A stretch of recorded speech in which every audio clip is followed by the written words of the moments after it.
محمد صلی اللہ علیہ وسلم صلی علیہ الصلاۃ والسلام علیک یا رسول اللہ صلی اللہ تعالی علیہ وسلم۔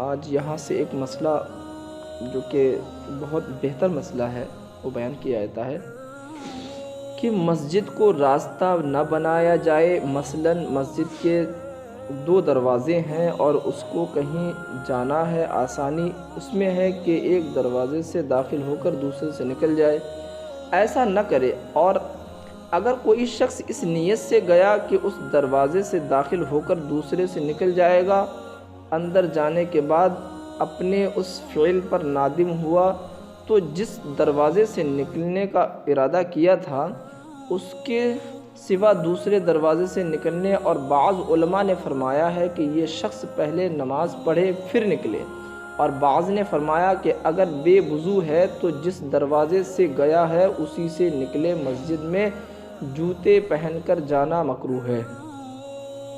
دیکھیں یہاں پر جو بات بتائی گئی ایک بہت بہتر بات ہے، جیسا کہ عام طور پر لوگ اس پر توجہ نہیں دیتے ہیں۔ آپ نے دیکھا ہوگا، جیسے اپنے ہی لے لیجئے، اگر کوئی شخص ادھر سے ادھر جانا چاہے تو اس کے لیے آسانی ہے، کیوں اتنا لمبا گھوم کے جائے گا، یہاں سے شارٹ کٹ مار کے نکل جائے گا۔ لیکن اجازت شریعت اس چیز کی نہیں دیتی ہے۔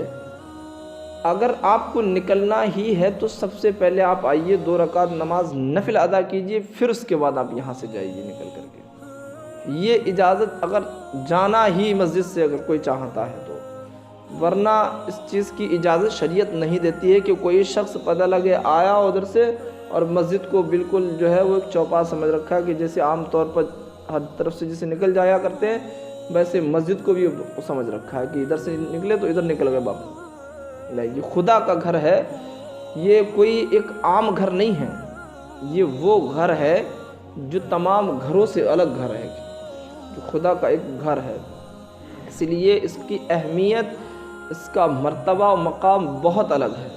یہاں کا جو کوڑا ہے نا، کوڑا، یہ کوڑا بھی بہت اہمیت رکھتا ہے۔ ہم لوگ جھاڑو لگاتے ہیں نا، کوڑے کو باہر پھینک دیتے ہیں۔ شریعت اس چیز کی اجازت نہیں دیتی ہے کہ کوڑے کو مسجد کے اکٹھا کر کے جو ہے، اس کے کوڑے کو مسجد کے اکٹھا کرنے کے بعد کہیں ندی وغیرہ میں بہایا جائے۔ اس طریقے سے کچرے کو اٹھا کر کے نالیوں میں ڈال دیتے ہیں، گھوروں پہ ڈال دیتے ہیں ہم لوگ۔ کہیں سے کہیں تک اجازت نہیں دیتی شریعت اس چیز کی۔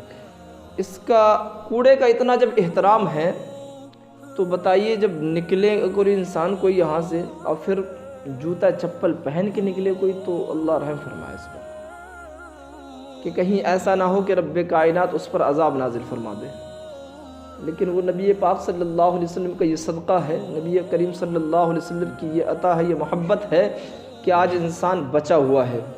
ورنہ پہلے کی آپ قوموں کو دیکھیے نا، تو ان پر عذاب آ جایا کرتا تھا۔ سرکار سے وعدہ جو رب نے فرمایا کہ محبوب جب تک تم ان کافروں کے درمیان ہو میں کسی پر عذاب نازل نہیں فرماؤں گا۔ اس لیے آج کا مسلمان نڈر بھی ہو گیا ہے، گناہ کرنے میں بالکل نہیں جھجکتا، کھلم کھلا گناہ کر جاتا ہے، لیکن اسے ڈر نہیں ہوتا۔ ہم دوسروں کو ستاتے پریشان کرتے ہیں، کبھی نہیں ڈرتے۔ کیوں؟ اس لیے کیونکہ بات اس لیے کیونکہ عذاب نہیں ملتا ہمیں فوراً اس کی سزا نہیں ملتی۔ وہی سزا اگر انسان کو اسی وقت مل جائے، اس کی کیا ضرورت ہے قدم آگے بڑھا دے؟ پھر کبھی غلط زندگی تو ختم ہو سکتی ہے، لیکن کبھی اپنے قدم کو اس طرف نہیں بڑھائے گا، پھر کبھی بھی نہیں بڑھا سکتا۔ لیکن یہ مطلب گناہ کرتے ہیں ہم لوگ، بڑے بڑے گناہ کر جاتے ہیں، لیکن کبھی رب ہم پر عذاب نازل نہیں فرماتے۔ لیکن پہلے کی قومیں دیکھیں، ان پر قوم لوط ہے، قوم بنی اسرائیل ہے، کتنی ساری قومیں، ان پر سب عذاب نازل ہو جاتے تھے، فوراً ہی سزا مل جاتی تھی انہیں۔ لیکن آج ہم لوگ ہیں، نبی کا صدقہ ہے، نبی کریم صلی اللہ علیہ وسلم سے محبت کرتے ہیں، نام کے صرف نام سے کہ نبی سے محبت کرتے ہیں۔ لیکن بھائی نبی کریم صلی اللہ علیہ وسلم کا تم پر کتنا بڑا احسان عظیم ہے کہ تم رب کی سزا سے، رب کے عذاب سے تم محفوظ ہو، تم اس کو بھی نہیں سمجھتے، پھر اس کو بھی ہم نہیں سمجھ رہے، پھر بھی بتائیے، اور پھر بھی ہم گناہ کرتے ہیں، پھر بھی ہم صرف نمازیں چھوڑتے ہیں، ہم پھر بھی روزے نہیں رکھتے، حج نہیں کرتے، زکوٰۃ نہیں دیتے، پھر بھی لوگوں کو ہم پریشان کرتے ہیں، غریبوں کو ستاتے، پڑوسیوں کو ستاتے، ایک دوسرے کو ستاتے صرف، لیکن پھر بھی ہم نہیں ڈرتے۔ خدا کا خوف کھائیے، کہیں ایسا نہ ہو رب کائنات ہم پر عذاب نازل فرما دے، اس لیے ڈرنا چاہیے۔ مسجد کے اندر کبھی بھی جو ہے اگر نکلنے کا ارادہ بھی ہو نا کبھی، تو یہ ساری چیزیں دھیان میں رکھا کرو، اور نفل نماز پڑھ کے پھر آپ نکل جائیے، تو اس میں کیا ہوتا ہے۔ ہاں، لیکن کسی کو توفیق کا فرض ہی نہیں جب پڑھتا تو نفل کہاں سے پڑھے گا؟ فرض کی توفیق انسان کو نہیں ہوتی تو فرض تو نفل کہاں سے ادا کرے فرض کی توفیق۔ اس لیے جو ہے ان ساری چیزوں پر ہمیں غور کرنا چاہیے۔ اور ایک مسئلہ بیان کہتے ہیں کہ جامع مسجد میں تعویذ بیچنا ناجائز ہے، جیسا کہ تعویذ والے کیا کرتے ہیں کہ اس تعویذ کا یہ ہدیہ ہے، اتنا دو اور تعویذ لے جاؤ۔ بہت ساری جگہوں پر ایسے معاملات ہیں، لوگوں نے اپنے اپنے ٹھیے بنا رکھے ہیں کہ مساجد کے اندر بھائی لوگ آ رہے ہیں، بھائی وہاں پر عورتیں بھی آتی ہیں، سبھی طریقے کے لوگ آتے ہیں وہاں پہ، اور وہی چل رہا ہے معاملہ ان کا تعویذ گنڈے کا۔ لیکن ہاں یہ ہے کہ اگر مسجد میں امام کرتا ہے، لیکن اگر اس کا الگ معاملہ ہے، مسجد سے الگ ہے، تب تو کوئی حرج نہیں ہے۔ لیکن اگر کوئی چاہے کہ مسجد میں رہ کر کے ہم مسجد میں بیٹھ کر کے جو ہے تعویذ گنڈا کا کام کریں، تو اس چیز کی شریعت اجازت نہیں دیتی کہیں سے کہیں۔ مسجد میں عقد نکاح کرنا مستحب ہے، مگر یہ ضروری ہے کہ وہ وقت نکاح شور و گل اور ایسی باتیں جو احترام مسجد کے خلاف ہیں نہ ہونے پائیں۔ لہٰذا اگر معلوم ہو کہ مسجد کے آداب کا لحاظ نہ رہے گا تو مسجد میں نکاح نہ پڑھوائیں۔ اب تو معاملہ ہی پیش نہیں آتا مسجد کے اندر نکاح پڑھانے کا، اب تو سارے معاملات ایک دم فیسلٹی بہترین، اب تو بہترین انتظام رہتے ہیں ہر انسان کے گھر پہ بھی اگر کرتا ہے نا تو بہترین انتظام رہتا ہے، ورنہ میرج لان تو بہت ساری جگہ چلی گئے ہیں ہر جگہ۔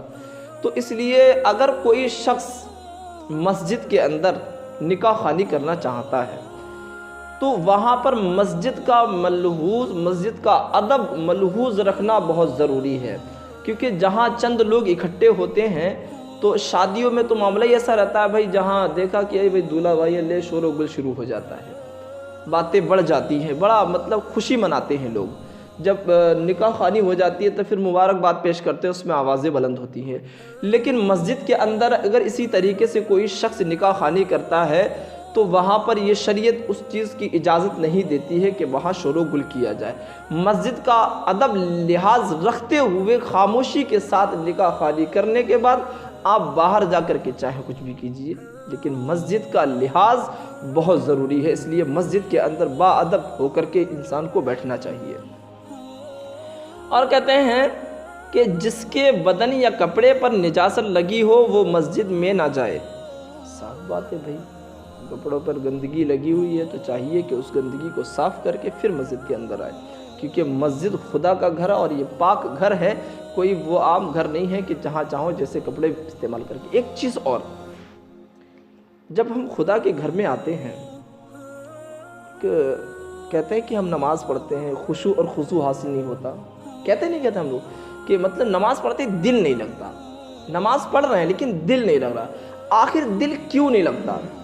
ایک چیز انسان کو اپنے بدن پر، اپنے لباس، اپنے رویے پر بھی نگاہ کرنا چاہیے کہ ہم جس رب کی بارگاہ میں جا رہے ہیں وہ کوئی عام بادشاہ نہیں ہے۔ جس بادشاہ کی بارگاہ میں ہم جا رہے ہیں وہ کوئی عام بادشاہ نہیں ہے کہ جس کے دربار میں چاہے جیسے چلے جاؤ، چاہے جس حالت میں چلے جاؤ، بلکہ ہم اس رب کی بارگاہ میں جا رہے ہیں، اس بادشاہ کی بارگاہ میں جو پوری دنیا کو، پوری کائنات کو ذرے ذرے میں ہر جگہ، جو ہر چیز کو رزق دینے والا ہے، جو سب کو پالنے والا ہے، ہم اس کے دربار میں جا رہے ہیں، اس کے گھر میں جا رہے ہیں۔ تو جب ہم اس کے گھر میں جا رہے ہیں تو ہمارا لباس بھی اچھا ہونا چاہیے، ہمارے کپڑے بھی اچھے ہونے چاہیے، ہمارے آنکھوں میں سرما بھی ہونا چاہیے، ہمارے کپڑوں پر عطر بھی لگا ہونا چاہیے، اچھا لباس بہترین۔ جب ہم کہیں شادی میں جاتے ہیں یا کہیں دعوت میں جاتے ہیں تب تو بھائی ہم کبھی نہیں چاہتے کہ لاؤ بھائی تہمند اٹھاؤ، بیکار والا کرتا ایسے دے دو گندا بندہ، لاؤ پہن کے چلے جائیں۔ کیوں بھائی؟ اس لیے نہیں جاتے ہیں کہ اگر وہاں ایسے کپڑے پہن کر کے جائیں گے تو لوگ کیا کہیں گے، لوگ ہم پر جو ہے، لوگ ہم پر چھی چھی کریں گے، کہیں گے دیکھیں کیسا گندا انسان ہے بھائی، کہ اس کے پاس کوئی کپڑے اچھے نہیں تھے کہ جو کپڑے پہن کر چلا آتا۔ کبھی تھوڑی دیر کے لیے یہ بھی سوچا کرو کہ ہم رب کی بارگاہ میں جا رہا ہوں ایسے الٹے سیدھے کپڑے پہن کر کے، کہ جو ہمارے کپڑے گندے ہیں ان پر مطلب گندگی جڑی ہوئی ہے، پاک ہے لیکن اس پر میل لگا ہے، سارے معاملات ہیں، لیکن کبھی ہم غور کرتے ہیں ان چیزوں پر؟ نہیں کرتے مسلمانوں کو۔ ہم دنیا سے ڈرتے، دنیا کے مطلب دنیا کے لوگوں کی رسوائی سے ہم ڈرتے ہیں، لیکن بھائی تمہارے رب، اس رب کی بارگاہ میں جانے سے کبھی تمہیں خوف نہیں لگتا کہ جو تمہارے عیبوں کو بھی چھپاتا ہے، جو تمہیں سب کچھ عطا بھی کرتا ہے، تم اس کی بارگاہ میں جاتے ہو تو تب کبھی نہیں تمہارے دل میں آتا کہ لاؤ آج اچھی طریقے سے پریس لگا کر کے کپڑے اس پر ذرا عطر وغیرہ لگا کر پھر خدا کی بارگاہ میں جائیں؟ تو کبھی نہیں ہوتا۔ کیوں نہیں مسلمانوں؟ ہونا تو یہ چاہیے تھا، جس نے ہمیں زندگی عطا فرمائی، جس نے ہمیں رزق عطا فرمایا، جس نے ہمیں بہترین لباس عطا فرمایا، سب کچھ جس نے ہمیں عطا فرمایا، چاہیے تو یہ تھا کہ ہم اس کی بارگاہ میں اچھے لباس پہن کر کے جائیں۔ نہیں، تب تو الٹا ہوتا ہے معاملہ بھائی، اس کی بارگاہ میں جائیں گے تو گندے کپڑے پہن کے چلے جائیں گے، جیسے چاہے کپڑے ویسے پہن کے چلے گئے، لیکن جب باہر بھائی کہیں جانا ہے فنکشن میں، پھر تو یہ والا عطر لا کے وہ عطر لا کے یہ سرما لا کے وہ لا، کریم پاؤڈر لے جنہیں کیا کیا نبور بازی لگا کے، پھر مطلب اب بھائی جو ہے اب چلیے، اب رستے مہکاتے ہوئے جاتے ہیں۔ بھائی تم خدا کی بارگاہ میں جاتے اس ٹائم نہیں شرم آتی ذرہ برابر؟ تو اس ٹائم اس لیے کیونکہ بات وہاں سبھی جاتے ہیں، وہاں تھوڑی کوئی کہے گا کہ بھیا تم گندے کپڑے پہن کے کیوں چلے، وہاں تو سب خدا کی بات کرنے آتے نا۔ اسی طریقے سے ڈرنا چاہیے، خدا کی بارگاہ میں جاؤ، اچھا لباس پہنو، بہتر سے بہتر لباس پہن کے آنکھوں میں سرما لگاؤ، عطر لگاؤ، پھر جا کر کے آپ خدا کی بارگاہ میں کھڑے ہوں گے نا، تب پھر جو خشوع اور خضوع حاصل ہوگا نا، وہ کبھی نہیں تمہیں کہیں نہیں ملنے والا۔ کسی محفل میں چلے جائیے گا، کہیں بھی چلے جائیے گا، لیکن پھر وہ خشوع اور خضوع تمہیں حاصل نہیں ہوگا جو پھر تم رب کی بارگاہ میں کھڑے ہو کر کے تم نماز پڑھو گے، جو اس وقت تمہیں اور خشوع خضوع حاصل ہوگا۔ پھر تمہارے خیالات بھی ادھر ادھر نہیں جائیں گے۔ کیوں؟ اس لیے کہ تم رب کی بارگاہ میں اس طریقے سے بنا کر کے، اپنا رویہ اس طریقے سے بنا کے تاکہ رب ہمیں قبول فرما لے اپنی بارگاہ میں، تب جا کر کے جو ہے رب کائنات۔ اس لیے اپنی زندگی کو ایسا بناؤ کہ تمہاری زندگی مہکے۔ کپڑے نہیں مہکنا چاہیے، کپڑے تو عطر لگا کے انسان مہکا ہی لیتا ہے بھائی۔ زندگی کو اپنا ایسا بناؤ کہ تمہاری زندگی مہکے، تمہاری نسلیں مہکیں، جب تم دنیا سے چلے جاؤ تو تمہاری لوگ تعریفیں کریں کہ کیا بندہ تھا، دنیا کے اندر رہتا تھا تو وہ اس کا چلنے کا انداز، اس کا بولنے کا طریقہ، لوگوں میں درمیان میں جب گفتگو ہوتی تھی اس کا طریقہ کیا تھا، سبحان اللہ۔ نماز پڑھتا تھا تو نماز پڑھنے کا اس کا انداز کیا تھا، سبحان اللہ۔ ایک مرتبہ سیدی سرکار غوث اعظم رضی اللہ تعالی عنہ کعبہ شریف کے پاس غلاف سے لپٹ کر رو رہے تھے، بڑا رو رہے تھے، بہت مطلب کافی اتنی تیزی کے ساتھ رو رہے تھے کہ آپ کی آواز بلند ہو رہی تھی کافی تیزی کے ساتھ۔ ایک شخص تھے، ان کا نام دھیان نہیں، وہ بھی اللہ کے ایک نیک بندے تھے۔ انہوں نے جو دیکھا کہ آخر یہ پتہ نہیں کون بندہ ہے جو اس قدر لپٹ کر جو ہے کعبہ شریف سے رو رہا ہے۔ بہت جب اس کے بعد آپ رو چکے لپٹ کر کافی، جب چلنے لگے، جب اس شخص نے دیکھا کہ یہ تو انبیاء کا تاجدار غوث اعظم ہے، سبحان اللہ، کہ یہ اتنا مطلب جو ہے اپنے لپٹ کر کعبہ شریف سے رو رہا ہے اور دعا کر رہا ہے، مولا تو میرے گناہوں کو بخش دے، کہ مولا تو میرے گناہوں کو بخش دے، میں گناہگار و خطا کار ہوں مولا۔ بتاؤ سیدی سرکار غوث اعظم کہ ہم جس کا وسیلہ بنا کر اپنے گناہوں کی مغفرت طلب کرتے ہیں، وہ غوث اعظم کعبہ شریف سے لپٹ کر رو رہے ہیں، مولا تو میرے گناہوں کی مغفرت فرما دے۔ بتاؤ، اور ہم ہیں کہ ہم ذرہ برابر کبھی ہمیں احساس نہیں ہوتا، کبھی ذرہ برابر ہم خدا کی بارگاہ میں جاؤ، سجدے میں سر رکھ کے ہم تھوڑی دیر جا کر کے خدا کی بارگاہ میں روئیں، گڑ گڑائیں، کبھی آنسو ہماری آنکھیں اس قابل نہیں کہ آنکھیں رب کی بارگاہ میں روز، دل ہمارے اتنے سیاہ ہو چکے ہیں کہ رب کی بارگاہ میں کبھی پلکتے ہی نہیں کہ مطلب جو ہے کبھی نرم ہو جائیں۔ میرے آقا فرماتے ہیں کہ بندو، جب تم نماز پڑھا کرو، جب دعائیں مانگا کرو تو لمبی دعائیں مانگا کرو، دعائیں کیا کرو، اور دعا میں جو ہے تم رونے کی ایکٹنگ بنایا کرو، چہرے کو رونے کے جیسا بنایا کرو۔ تم رو نہ سکو، تمہاری آنکھیں نہ رو سکے تو اپنے چہروں کو رونے کے جیسا بنایا کرو، ایک دن تمہارے آنکھوں سے آنسو نکلنا شروع ہو جائے، ایک دن تمہارا دل یہ نرم ہو جائے گا۔ اس لیے جب مطلب خدا کی بارگاہ میں دعائیں کیا کرو تو رویا کرو، اگر رو نہ سکو تو رونے جیسا منہ ہی بنا لو، رب یہ تمہاری ادا قبول فرما لے گا۔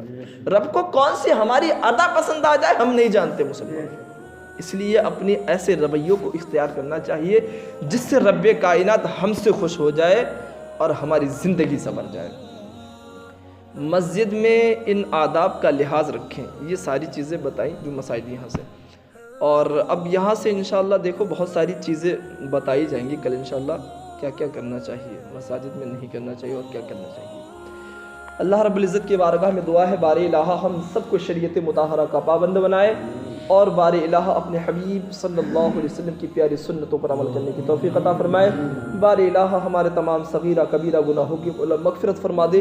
استغفر اللہ ربی من کل ذنب واتوب الیہ، وصلی اللہ تعالی علی خیر خلقہ ونور عرشہ محمد وآلہ وصحبہ اجمعین برحمتک یا ارحم الراحمین، لا الہ الا اللہ محمد رسول اللہ۔